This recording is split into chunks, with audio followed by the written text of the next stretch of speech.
Hello everyone, this is Iris Ko from Healing the Divide. About a year ago, on the 26th of July, I made a reply to Professor Tommy Ko's message on Facebook, and my life changed forever after that. That message went viral and garnered 152 shares and hundreds of comments within a few days.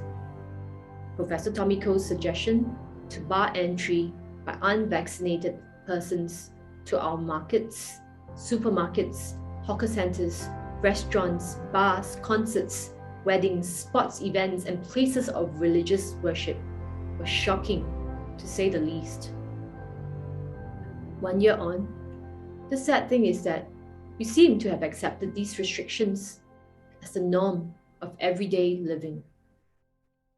While it is not compulsory for people to do trace together entries anymore, the laws to bar an unvaccinated person from entering a mall, hawker centres, and so forth are still there. It is still illegal, and people can be fined up to $300 for sitting down and having a meal at our hawker centres here in Singapore simply because they did not want to take an unproven gene therapy or vaccines. Overnight, we became second-class citizens in the country we call home.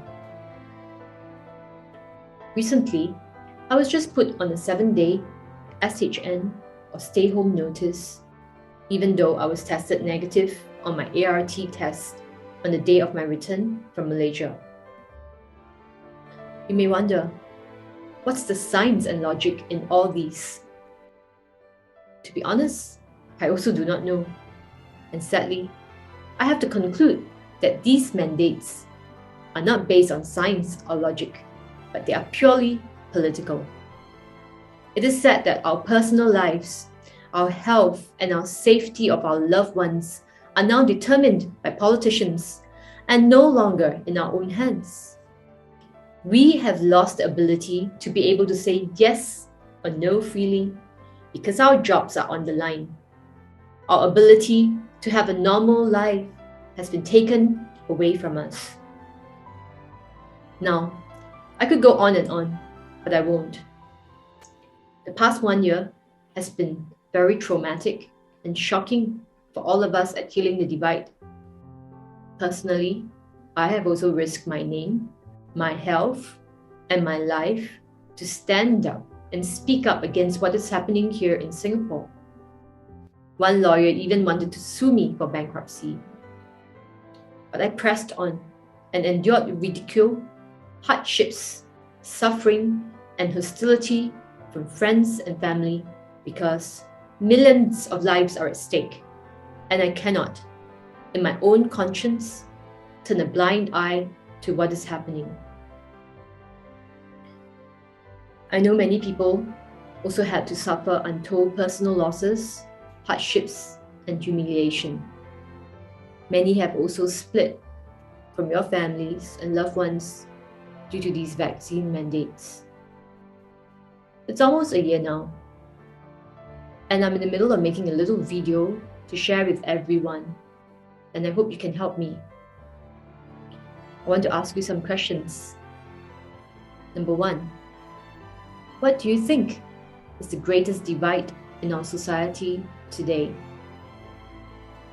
Number 2, what do you think we can do to heal the divide? Number 3, what kind of Singapore would we have when the divide is healed? As National Day is coming, I invite you to think about these questions and share your answers with me. Last year, while the whole country postponed National Day celebrations for the first time in our history due to spikes in COVID cases, a group of us patriots got together and put together an online Zoom event called The Other Side of the Vaccine Story that was viewed by more than 30,000 people before YouTube censored the video and took it down. I hope you can tell me how you're doing. How is your family doing? How are you coping Is your health okay? Are your loved ones okay? Feel free to reach us on our Telegram, t.me/healingthedivide, or on our website, healingthedivide.cc. Do participate in our video and tell us the kind of Singapore you would like to see and live in. Thank you so much for your participation. Our lives have all changed drastically due to the pandemic. But I hope that whatever we do here at Healing the Divide can bring about a more equitable, more compassionate, and courageous society for all of us.